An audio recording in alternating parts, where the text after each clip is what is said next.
Bismillahirrahmanirrahim. Welcome to Al Munir High School e-learning system, class 5. This is your science lecture. Today we are going to explain unit number 2, reproduction in living things. Topic is reproduction in living things. This is the title page of your amazing science book for class 5. Unit number 2 topic is reproduction in living things. Living things create new living things of their own kind. जितने भी living things हैं वो अपने जैसे new living things को, अपने ही kind living things को क्रिएट करते हैं, रिप्रोड्यूस करते हैं. First of all we will see reproduction in animals. Living things create new living things of their own kind. This is called reproduction और इसी को रिप्रोडक्शन कहा जाता है जब लिविंग थिंग्स अपने जैसे अपनी ही किस्म के काइंड के लिविंग थिंग्स को बनाते हैं, क्रिएट करते हैं, रिप्रोड्यूस करते हैं. We call it reproduction. Some animals lay eggs. कुछ एनिमल्स ऐसे हैं जो अंडे देते हैं. And some give birth to babies. Birds, frog, lizard, fish and insects lay eggs. Birds, frog, lizard और फिश और इंसेक्ट्स मुख्तलिफ वो अंडे देते हैं. The young are made inside the eggs. और उनके एग्स के अंदर ही उन जैसे यंग लिविंग ऑर्गेनिजम्स बनते हैं. After some time they hatch out of the egg shells. और कुछ अरसे बाद, कुछ टाइम के बाद वो अपने एग शेल्स को तोड़कर हैच करके उसमें से बाहर आ जाते हैं. And they grow up to look exactly like their parents. और जब वो बड़े होते हैं, ग्रो अप करते हैं, बढ़ते हैं तो अपने पेरेंट्स जैसे नजर आते हैं. Animals like dog, cat, cows, sheep produce live babies and feed them on milk which is produced in the mother's body. They look after their young ones till they are strong enough to feed and look after themselves. Animals जैसा कि dogs, cat और cows और sheep वो babies reproduce करते हैं, born करते हैं. और जो बेबीज़ हैं वो डिपेंड करती हैं, फीड करते हैं अपनी मदर्स मिल्क के ऊपर. और उनके पेरेंट्स उस वक्त तक उनका ख्याल रखते हैं जब तक कि वो अपना खुद से ख्याल ना रख सकें. Reproduction in butterflies. So students, here we have this picture of a life cycle of a butterfly. First of all we have eggs. From eggs caterpillar is formed. From caterpillar pupa is formed, and from pupa a full butterfly is formed which lays eggs. So female butterfly lays hundreds of eggs on the outer side of the leaves of plants. जो female butterfly होती है वो अंडे देती है on the outer underside of the leaves, पत्तों के निचली तरफ. After a week, एक हफ्ते बाद, small larvae called caterpillars hatch from the eggs. In eggs में से छोटे छोटे small larvas निकलते हैं जिनको हम caterpillar कहते हैं. They feed on the leaves and when they have reached full size, वो पत्ते खाना पसंद करते हैं, लीव्स पे डिपेंड करते हैं, फीड करते हैं. और जब वो एक ख़ास फुल साइज़ के हो जाते हैं, each caterpillar moves to a dry sheltered place. और हर कैटरपिलर किसी भी ड्राई और शेल्टर्ड प्लेस में चला जाता है. It produces a fine thread and forms a shell. वो खुद से फाइन थ्रेड और एक शेल फॉर्म करता है जिसको कोकोन कहते हैं हम लोग. Around its body as shown in this figure. Inside the cocoon the insect becomes a pupa. और जो है इस कोकोन के शेल के अंदर ही जो कैटरपिलर है वो प्यूपा की फॉर्म में आ जाता है. While it in this sleep like state, change take place in its body and a complete butterfly is formed inside it. The pupa splits. फिर ये pupa टूट जाता है, split करता है and newly formed butterfly emerges from it. और इसमें से एक new butterfly निकलता है. Next students, the eggs of insects such as dragonflies and cockroaches do not hatch into larvae or caterpillars. They hatch into tiny incomplete insects called nymphs. जो eggs हैं dragon flies के, cockroaches के, वो hatch नहीं होते बल्कि वो छोटे छोटे टाइनी इनकम्प्लीट इंसेक्ट्स उसमें से निकलते हैं जिनको हम निफ्स कहते हैं. Nymphs has legs, compound eyes and small wings. It grows to form a complete insect. Next student, we have the reproduction in fish. Fishes के अंदर कैसे रिप्रोडक्शन होती है? From the egg hatched a larva. From larva it forms a fry, and then an adult fish is formed. In most fish the female lays batches of eggs in water. ज़्यादातर जो मछलियाँ हैं इनमें female जो है fish वो अंडे देती हैं, lays eggs, batches of eggs यानी कि पूरे पूरे गुच्छे होते हैं एग्स के। Baby fish is called fry, हम बेबी फिश को फ्राई कहते हैं। Begin to swim about and feed as soon as they hatch. The females of some fish such as the sticklebacks lay eggs in the nest in the water. कुछ fishes जैसे स्टिकलबैक example हमारे सामने है, वो eggs अपने घोंसले के अंदर जाके देती है जो पानी में ही मौजूद होता है। The male fish look after the eggs for 7 to 10 days, और जो मेल फिश है वो इन एग्स का ख्याल रखता है 7 से 10 डेज तक। When they hatch, the young fry are kept in the nest for a month before they begin to swim and feed freely. Next students, we have the life cycle of a frog which shows the reproduction in frogs. Frog lays eggs. From eggs it formed into tadpole, and from tadpole it becomes a full frog. In the rainy season the female frog lays eggs in a pond. Rainy season में जो female frog है वो किसी भी जोहड़ में pond के अंदर अंडे देती है। These eggs stick to each other in a type of jelly and are called spawn. और ये जितने भी एग्स हैं एक दूसरे से जुड़े हुए होते हैं जेली की शेप में, जिनको हम स्पॉन कहते हैं।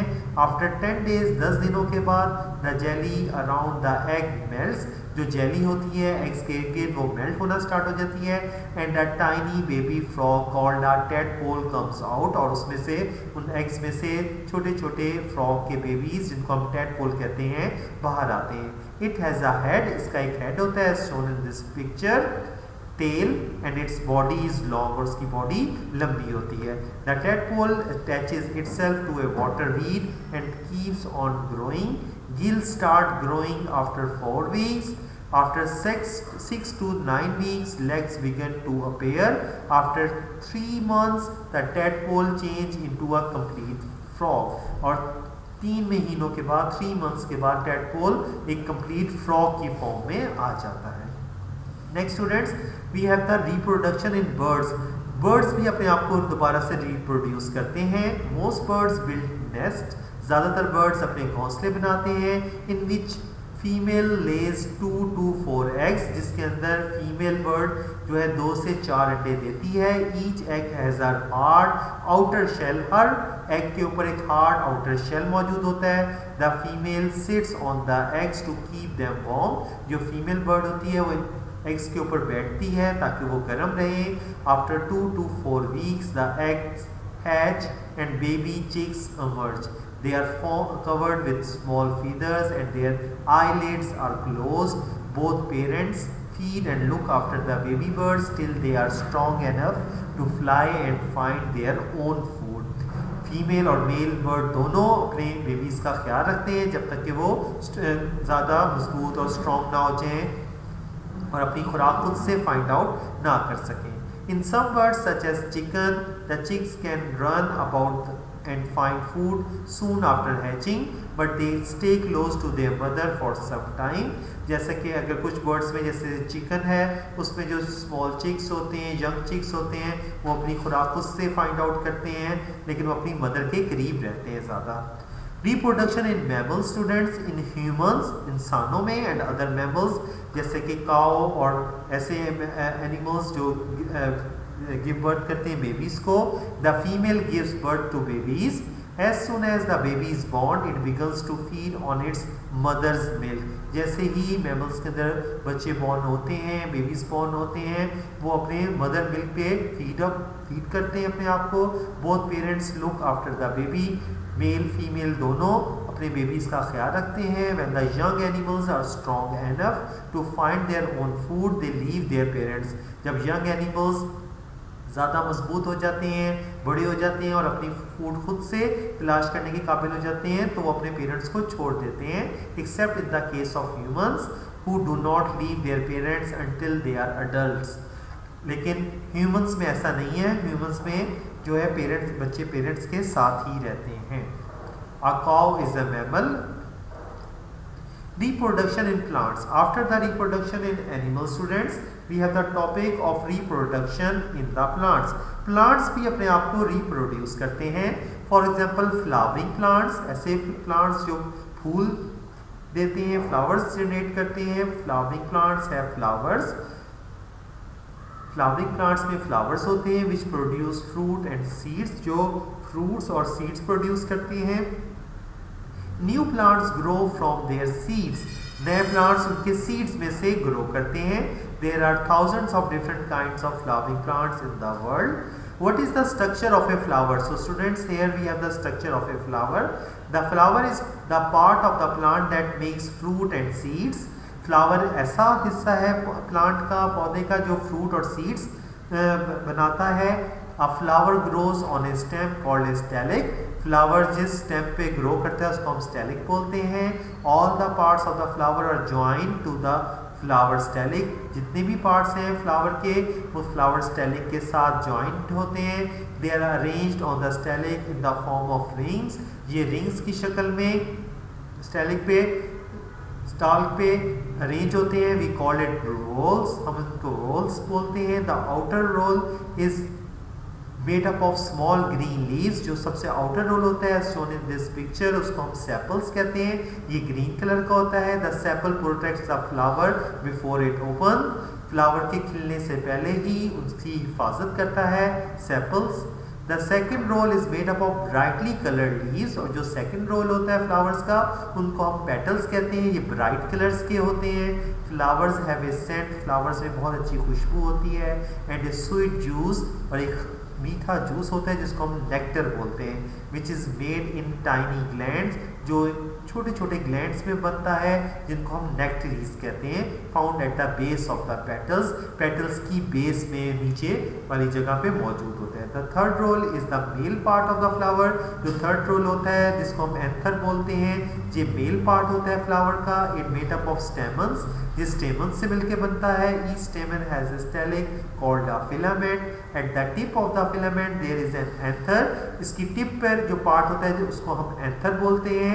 Which contains yellow powder. इसके अंदर येलो पाउडर मौजूद होता है जिसको हम पॉलन ग्रेन्स कहते हैं. Each pollen grain contains male cells, और इसके अंदर मेल सेल्स मौजूद होते हैं हर ग्रेन के अंदर. इन द सेंटर, दरमियान में फ्लावर के, this part is called the carpel. हम इस पार्ट को कार्पल कहते हैं. It is the female part of the flower. ये फ्लावर का फीमेल पार्ट होता है. The carpel has a sticky tip. Carpel की स्टिकी टिप होती है जिससे पॉलन ग्रेन स्टिक कर जाते हैं, जुड़ जाते हैं. We call it stigma. हम इस टिप को स्टिग्मा कहते हैं. A thin neck called the style. And the lower part, इसका नीचे वाले पार्ट, लोअर पार्ट को हम ओवरी कहते हैं. Ovary contains the ovules which contain the female cells. Pollination. What is the pollination, students? Brightly colored flowers with a sweet smell and nectar attracts insects such as bees and butterflies. जो brightly colored तेज रंगों के flowers होते हैं उनके अंदर sweet smell होती है, खुशबू होती है, और नेक्टर जूस मौजूद होता है जो इंसेक्ट्स को अपनी तरफ अट्रैक्ट करते हैं. These insects suck the nectar. अब ये इंसेक्ट्स फ्लावर से इस नेक्टर को सक करते हैं. When an insect sits on a flower, the pollen sticks to its wings and legs. जब भी कोई इंसेक्ट फ्लावर पे जाके बैठता है तो ये पॉलन्स इसकी लेग्स के साथ स्टिक हो जाते हैं, जुड़ जाते हैं. When it sits on another flower, जब ये किसी और फ्लावर पे जाके इंसेक्ट बैठता है, the pollen sticking to its body sticks to the stigma of that flower. जो pollen इंसेक्ट्स की लेग्स के साथ स्टिक होते हैं वो यहाँ पे दूसरे फ्लावर पे आके स्टिग्मा के साथ स्टिक हो जाते हैं जो पार्ट है फ्लावर का. Pollination occurs when the pollen from one flower is taken to the stigma to of another flower. और ये पॉलिनेशन का अमल उस वक्त स्टार्ट हो जाता है जब पोलन ग्रेन्स एक फ्लावर से दूसरे फ्लावर के पार्ट स्टिग्मा पार्ट तक पहुँच जाते हैं. Pollination can be carried out by insect, wind और वाटर. ये पॉलिनेशन इंसेक्ट्स से भी, विंड से भी होती है एंड वाटर से भी हो जाती है. Fertilisation. What is fertilisation, students? When a pollen grain lands on the stigma, जब भी पॉलन ग्रेन्स दूसरे फ्लावर के स्टिग्मा पे लैंड करता है, a thin tube grows from it. उसमें से बिल्कुल पतली सी थिन ट्यूब ग्रो करती है। This tube is called pollen tube. इस ट्यूब को हम पॉलन ट्यूब कहते हैं। The pollen tube grows through the style, ये स्टाइल के साथ ग्रो करती है इनटू द ओव्यूल, ओव्यूल के अंदर, इन द ओवरी, जो ओवरी में मौजूद होता है। It carries the male cell, इसके अंदर मेल सेल्स मौजूद होते हैं, which joins with the female cell of the ovule, जो फ्लावर के female part, female cell ovule के साथ ज्वाइन करता है। And this process of joining male cell with the female cell is called the fertilization. इस process को हम fertilization कहते हैं, as shown in this picture. What are the seeds and fruits, students? After fertilization, fertilization के बाद the ovule becomes the seed. Ovule जो part है flower का, वो seed में convert हो जाता है, and the wall of the ovary makes the fruit. और जो walls हैं ovary की, वो fruit बनाती हैं. The ovary wall may become dry like a pea pod or a bean, or it may become thick and fleshy like a tomato, peach or mango. Scattering of seeds. Seed कैसे scatter होते हैं? When the seeds are ripped, जब बीज पूरे seeds पूरे तैयार हो जाते हैं, they have to move from the plant that made them so that they can grow into new plants. तो अपने plant से अलग हो जाते हैं ताकि वो new plants form कर सकें. Seeds and fruits are scattered in different ways. मुख्तलिफ तरीक़ों से seeds और fruits scattered होते हैं. Some seeds like cotton seeds, जैसे कि cotton seeds हैं, have hair or wings to help them to fly away. उनके ऊपर छोटे छोटे hair और wings होते हैं जो उनको उड़ने में help करते हैं. Some seeds like cocklebur seeds are covered with tiny hooks. इनके ऊपर छोटे छोटे hooks होते हैं that get caught on the fur of animals or on our clothes, जो हमारे कपड़ों और animals के fur के साथ जुड़ जाते हैं. Some fruits like guavas with seeds inside them are eaten by birds and animals. The seeds come out of the animals' bodies in their droppings. Pods like the pea pod burst open when they are dry. कुछ fruit जैसे कि गावा, उनके seeds उनके fruit के अंदर मौजूद होते हैं. जब बर्ड्स और एनिमल्स उनको खाते हैं तो उनकी बॉडी में से वो सीड्स एज इट इज़ बाहर आ जाते हैं.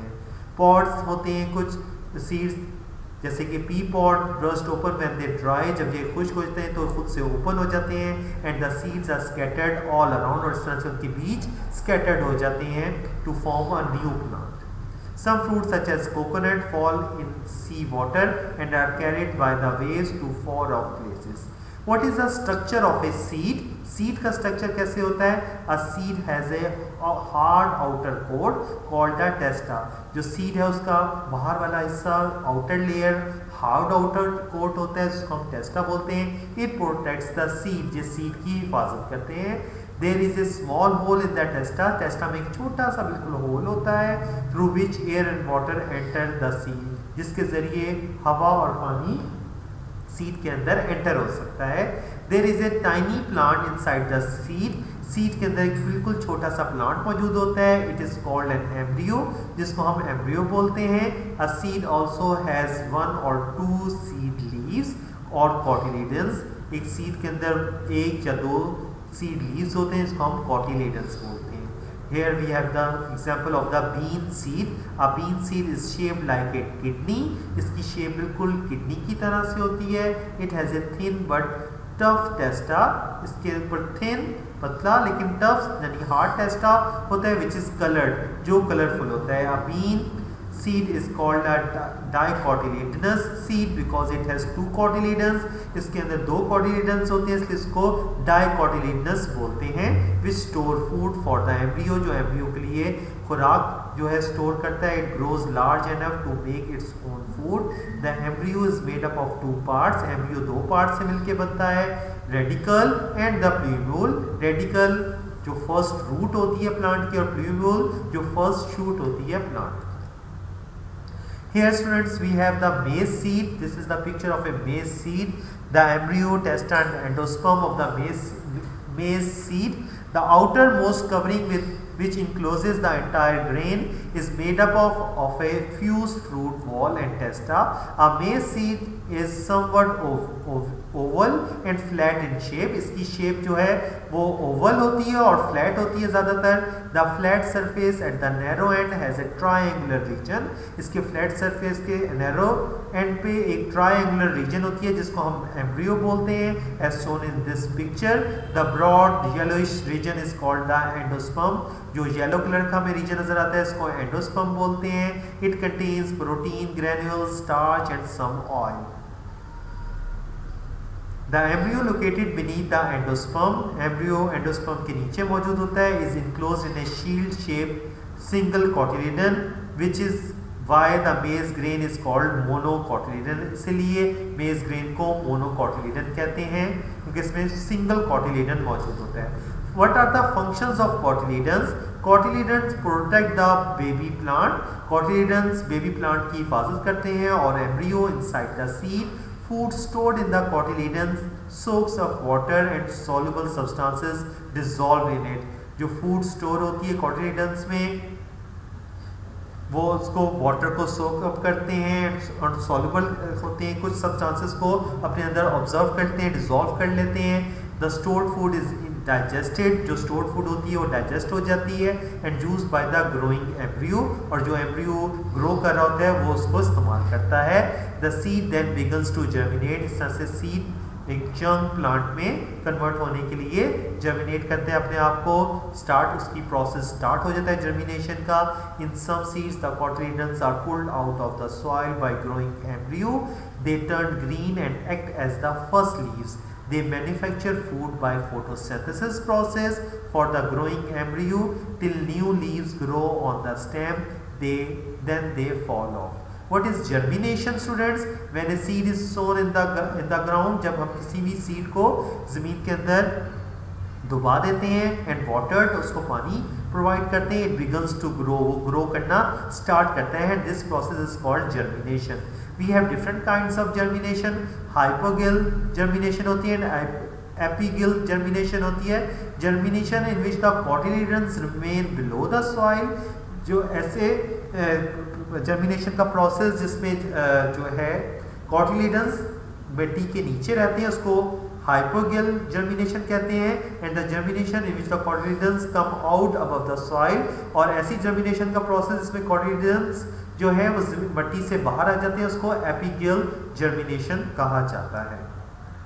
हाइपोगियल germination, the seed observes air and water through the hole in the testa, as shown in this picture. The testa cracks and the root of the embryo comes out. It grows downward and is protected by a root cap. The shoot of the embryo grows upwards, new leaves grow on the shoot and a new plant is formed. The root and shoot use the food stored in the cotyledon to grow. Hypogeal germination में seed air और water को observe करता है, small holes जो टेस्टा में मौजूद होते हैं, टेस्टा क्रैक करता है, टूटता है और वहाँ से रूट जो है एम्ब्रियो से बाहर आ जाती है और the root grows the downward and it protect the root cap. But in case of apigeal germination students, the seed observes water, air and water through the hole in the testa. The testa cracks and the part of the embryo which forms the shoot begins to grow. It pulls the cotyledons out of the soil. The cotyledons provide food for the growing plant until its leaves grow. Then the cotyledon drops off. इसमें cotyledon जो है वो मिट्टी से बाहर आ जाता है और cotyledons जो प्लांट जो है उसके लीव्स फॉर्म होते हैं तो cotyledons ड्रॉप ऑफ हो जाता है, नीचे गिर जाता है. As the shoot grows upward the root starts growing downward. What are the conditions necessary for the germination? New plants without seeds. Some plants can reproduce without producing seeds. Mosses, ferns, fungi make new plants from spores. Mosses, ferns और fungi new plants बनाते हैं spores के जरिए. Spores are single cells which are produced in spore capsules. Spores capsules में बनते हैं और single cells के होते हैं. The spores are carried by wind और ये wind के जरिए spread होते हैं. Each spore can grow into a new plant और हर spore एक new plant form कर सकता है. Strawberry plants produce long stems. Strawberry के जो plants हैं उनके stems long होती हैं which spreads sideways along the ground these stems are called runners. इस तरह की stems को runners कहा जाता है. The potato that we eat, potato जो हम लोग खाते हैं उनको हम ट्यूबर्स बोलते हैं. A tuber is a swollen part of the stem. ये स्टेम का सोलन पार्ट फूला हुआ हिस्सा होता है दैट ग्रोज अंडरग्राउंड, जो ज़मीन के नीचे ग्रो करता है. Tuber has small birds. Tuber के पास छोटे छोटे बर्ड्स मौजूद होते हैं जिनको हम आइस कहते हैं, which grow into new plants, जो न्यू प्लांट्स में ग्रो कर जाते हैं. The bryophyllum is a plant which has thick fleshy leaves. Tiny new plants grow on the edges of its leaves. The new plants fall to the ground and start growing. Birophyllum एक plant है जिसमें flashy और thick leaves होते हैं और new plants उसके leaves के ऊपर ही ग्रो करते हैं, जो बाद में मेन प्लांट से, पेरेंट प्लांट से टूट के नीचे गिर जाते हैं और न्यू प्लांट्स में कन्वर्ट हो जाते हैं, ग्रो कर जाते हैं. Sometimes a new plant grows from a piece of the plant stem. This piece is called the cutting. Underground stems that are swollen with stored food are called rhizomes. They grow sideways through the soil. They produce new plants in spring. Ginger plants have rhizomes. A corm is a short stem swollen with stored food. It grows to form new corms which separate from each other and form a new plant. A bulb is made up of thick overlapping leaves which contain stored food. Each bulb has a bud in the center which grows into new plant. Next students, we have the exercise of unit number 2. Topic is reproduction in living things. Question number 1, part A. Living things create new living things of their own kind. This is called reproduction. Part B. Part 1 answer is the life cycle of a butterfly has 4 stages. The female lays eggs and egg hatches into a caterpillar. The caterpillar produces a fine thread and forms a shell called a cocoon around its body. Inside the cocoon, the insect becomes a pupa. A complete butterfly forms inside the pupa. The pupa splits and the newly formed butterfly emerges from it. Part 2. The life cycle of a cockroach has 3 stages. The female cockroach lays eggs. A tiny nymph hatches from each egg. The nymph grows to form a complete insect. Part 3. The female frog lays eggs. A tiny tadpole comes out of each egg. The tadpole grows to form a complete frog. Part C. Fish, frog and bird lays eggs. Part D. The female stickleback lays eggs in a nest. The male fish looks after the eggs for 7 to 10 days. When the fry hatch, they are kept in the nest for a month before they begin to swim and feed freely. Part E. Baby birds are covered with small feathers and their eyelids are closed. Therefore, their parents have to look after them until they become strong enough to fly. Part F. A mammal is an animal that gives birth to babies. It feeds its babies on the mother's milk. Part G. Flowers are important because they produce fruits and seeds from which new plants grow. Part H. Sepals protect the flower before it opens. Petals attract insects for pollination. Part I. A stamen has a stelic. At the tip of the stelic there is an anther which contains pollen grains. Part J. The parts of a carpel are stigma, style and ovary. Part K. When the pollen from one flower is taken to the stigma of another flower is called pollination. Part L. The joining of the male and female cells is called fertilization. Part M. The ovary of the flower makes the fruit and seeds. Part N. Seeds are scattered by wind, water and animals. Some fruits burst open and scatter their seeds. Question number 2. Parts of a flower. Question number 3. Stages of germination of a seed, bean seed. Question number 4. Life cycles of a butterfly and fish. Both pages are given for the reference. Question number 5. Fill in the blanks. Part A. Correct answer is ovary. B. Rolls. C. C. Nectar, D. Pollen, E. Ovule, F. Fruit, G. Testa, H. Cotyledons, and I. Germination. This is all for today. Thank you and Allah Hafiz.